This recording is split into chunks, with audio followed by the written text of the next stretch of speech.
Assalamualaikum warahmatullahi wabarakatuh. Hai teman-teman, perkenalkan nama saya Putri Nabila dari program studi Ilmu Al-Quran dan Tafsir. Hari ini saya akan membuat konten mengenai ilmu alamiah dasar sebagai tugas dari mata kuliah Ilmu Alamiah dan Budaya Dasar. Sebelumnya saya akan memberitahukan apa sih ilmu alamiah dasar itu. Jadi, ilmu alamiah dasar adalah ilmu pengetahuan yang mempelajari tentang gejala-gejala alam semesta. Sederhananya, ilmu alamiah dasar mengajarkan kita untuk memahami bagaimana alam itu bekerja.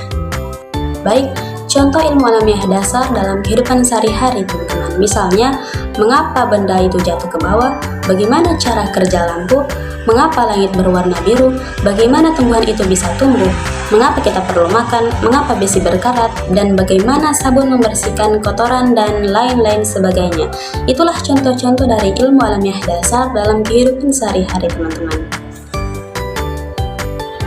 Nah, itulah contoh-contoh kecil dari ilmu alamiah dasar dalam kehidupan sehari-hari kita, teman-teman. Nah, perlu teman-teman ketahui bahwasannya dengan mempelajari ilmu alamiah dasar juga sangat penting, teman-teman. Karena dengan mempelajari ilmu alamiah dasar, kita akan mengetahui dan memahami sebab dan akibat dari berbagai fenomena alam. Nah, dengan mengetahui sebab dan akibat, maka kita akan menemukan solusi. Nah, dengan solusi itu, maka kita akan mudah memecahkan suatu masalah dengan dasar pengetahuan kita tentang alam. Nah, selain itu, dalam tujuan mempelajari ilmu alamiah dasar juga agar supaya kita dapat membangun inovasi baru berdasarkan pemahaman kita tentang alam. Nah, teman-teman tahu tidak manfaat dari mempelajari ilmu alamiah dasar? Jadi, manfaat dari mempelajari ilmu alamiah dasar adalah menumbuhkan rasa ingin tahu terhadap segala sesuatu di sekitar kita, kemudian melatih berpikir kritis dalam menganalisis informasi dan menarik kesimpulan, kemudian meningkatkan kemampuan memecahkan masalah dengan menghadapi tantangan melalui cara yang sistematis.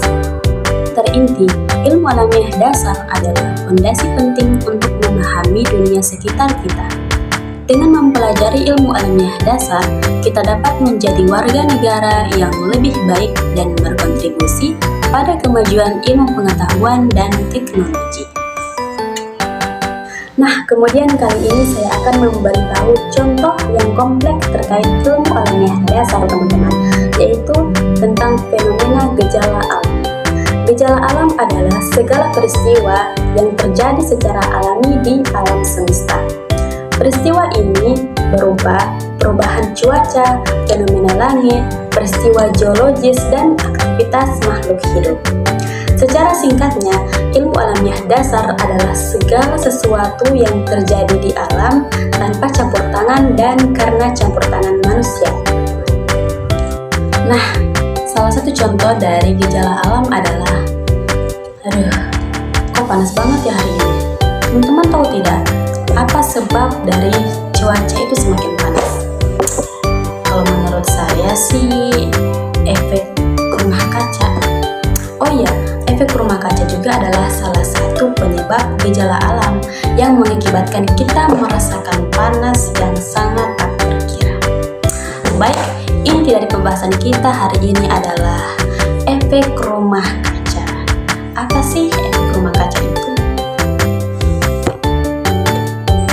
Efek rumah kaca adalah proses pemanasan global yang terjadi akibat terperangkapnya panas matahari di atmosfer bumi, atau biasa disebut dengan selimut yang ada di permukaan bumi.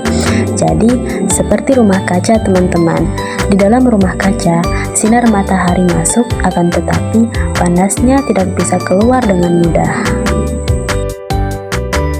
Bumi kita ini bagaikan rumah kaca, teman-teman. Sinar matahari masuk menghangatkan bumi, namun panasnya terpantul kembali dan terperangkap oleh selimut atmosfer. Di bumi, gas-gas seperti karbon dioksida, metana, dan gas-gas lainnya terperangkap oleh selimut atmosfer. Jadi, sinar matahari yang masuk itu dalam bentuk gelombang-gelombang yang pendek. Nah, pada saat sinar matahari masuk kemudian mencapai dan menembus atmosfer bumi sehingga mencapai permukaan bumi. Sinar matahari inilah yang kemudian diserap oleh sebagian tanah, laut, dan pepohonan. Nah, pepohonan inilah yang berguna untuk menyerap karbon dioksida yang tidak langsung terperangkap oleh atmosfer bumi. Maka penting bagi kita untuk melestarikan sumber daya alam dan mendukung upaya reboisasi. Back to topic. Nah, setelah sinar matahari masuk ke bumi yang sebagiannya diserap oleh alam, kemudian sebagiannya akan terpantul kembali ke langit.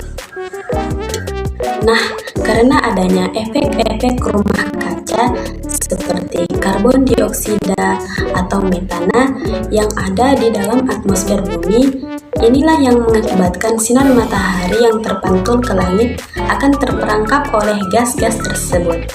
Sehingga fenomena alam inilah yang mengakibatkan suhu rata-rata bumi menjadi meningkat. Jadi, semakin banyak gas-gas rumah kaca tersebut, maka akan semakin banyak panas yang terperangkap ke atmosfer bumi, sehingga terjadinya pemanasan global bumi. Apakah efek rumah kaca seburuk itu? Tentu tidak, teman-teman. Jadi sebenarnya efek rumah kaca alami sangat penting untuk menjaga kehangatan bumi, teman-teman. Tanpa efek rumah kaca juga, maka bumi akan memiliki suhu rata-rata yang sangat dingin.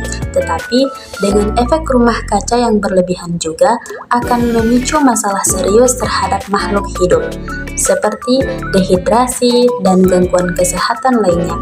Kemudian, perubahan pola cuaca yang ekstrim yang menghasilkan cuaca menjadi lebih tidak terprediksi, seperti mengalami hujan lebat yang tiba-tiba, kekeringan yang berkepanjangan, badai yang lebih kuat, dan gelombang panas yang ekstrim.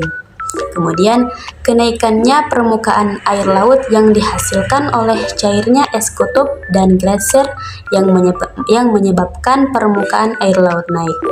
Hal ini mengancam daerah pesisir dan pulau-pulau kecil serta meningkatkan risiko banjir. Kemudian yang terakhir adalah gangguan ekosistem akibat perubahan suhu dan kekeringan yang diakibatkan oleh emisi gas rumah kaca. Nah, di sini ada sumber utama gas rumah kaca. Adalah yang pertama bahan bakar fosil. Nah, bahan bakar fosil ini dihasilkan dari industri pembangkit listrik, pabrik, dan industri lainnya yang menggunakan batu bara, minyak bumi, dan gas alam sebagai sumber energi. Begitu juga dengan kendaraan bermotor, teman-teman. Kemudian yang kedua adalah peternakan. Peternakanlah yang menghasilkan metana atau CH4 melalui proses pencernaan. Metana inilah yang jauh lebih kuat memicu emisi gas rumah kaca dibandingkan dengan CO2 atau karbon dioksida. Kemudian yang ketiga adalah deforestasi. Nah, jadi sebenarnya teman-teman, hutan itu penting dalam menyerap CO2. Jadi, ketika hutan ditebang, maka kemampuan alam dalam menyerap CO2 juga berkurang, teman-teman. Maka, marilah kita menghindari deforestasi dan menjaga sumber daya alam yang berkelanjutan. Nah, perlu teman-teman ketahui bahwasanya deforestasi selain memicu emisi gas rumah kaca, deforestasi juga sangat berbahaya, teman-teman.